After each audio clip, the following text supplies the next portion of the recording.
Ուրեմն Ալեն Սիմոնյանը իմ նկատմամբ կարգապահական վարույթ սկսելու մասին դիմել է քաղաքացիական պայմանագիր կուսակցության վարչությանը 2025 թվականի մարտի 4-ին։ Հիշեցնեմ, դա այն օրն էր, երբ ազգային ժողովում քննարկվում էր իմ կողմի շրջանառության մեջ դրված օրենքի նախագծերի փաթեթը, որով նախատեսվում էր 2 անգամ բարձրացնել խաղային ոլորտի հարկային բեռը, այսինքն գործող տուրքերը, եւ բարեբախտաբար նաեւ այդ վարույթը չխանգարեց եւ օրենքը ընդունվեց հաջորդ օրը։ Սա ինչու եմ ասում, որովհետեւ ես այստեղ ուղիղ կապ եմ տեսել, թե ինչու իմ գործընկեր Ալեն Սիմոնյանը իմ նկատմամբ կարգապահական պատասխանատվություն հարուցելու դիմումը ներկայացրել է հենց մարտի 4-ին, այլ ոչ այլ օր։ Սա ասում եմ կապված այս խնդրի հետ, այլ հարցերի խնդրում եմ այլ հարցեր չտալ, քանի որ այս պահին նպատակահարմար չեմ համարում պատասխանել այս հարցերին, որոնք կապված են սրա հետ։ Ամենամեծ կապի մասին խոսենք, թերևս մամուլում ամենահետաքրքիր։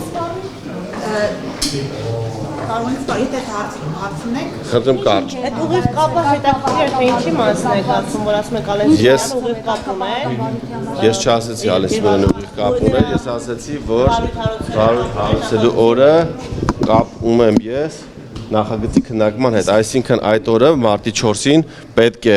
քննարկվեր իմ կողմի շրջանառության մեջ դրված նախագիծը 24-ժամյա ռեժիմով։ Դուք գիտեք, որ ազգային ժողովում 24-ժամյա ռեժիմով հարցերը քննարկվելուց հետո անմիջապես քվեարկվում են։ Այդ դեպքում բացառություն էր եւ հարցի քննարկումից հետո հարցը չդրվեց քվեարկության եւ միայն քվեարկության դրվեց հաջորդ օրը մարտի 5-ին։ Այլ մանրամասներ այս բանը չեմ ցանկանում անդրադառնալ, քանի որ ես դիմել եմ, ես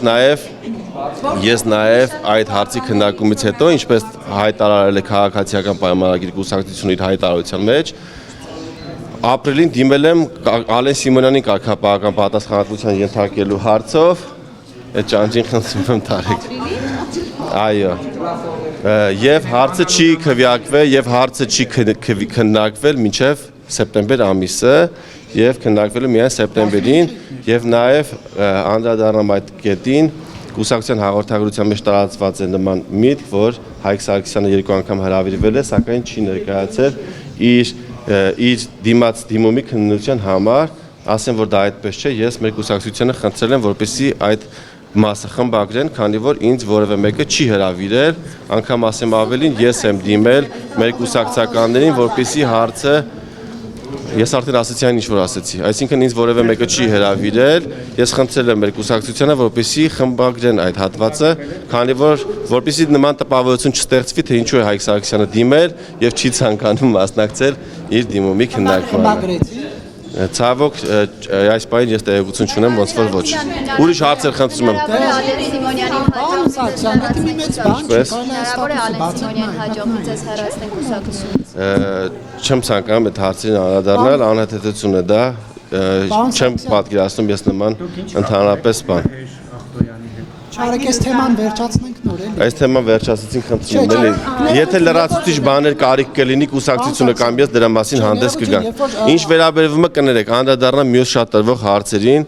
հաճախ սկսած 2019 թվականից, երբ ես ընտրվել եմ ազգային ժողովի պատգամավոր եւ այն ժամանակ աշխատում էի եւ գործունեություն էի ծավալում տնտեսական հարցերի մշտական հանձնաժողովում, ես իմ գործունեությամբ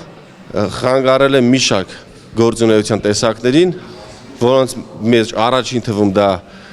խաղային ոլորտն է, ես դա համարում եմ չարիք ու մշտապես խոսել եմ այդ մասին, որ խաղային ոլորտը չարիք է Հայաստանի Հանրապետությունում։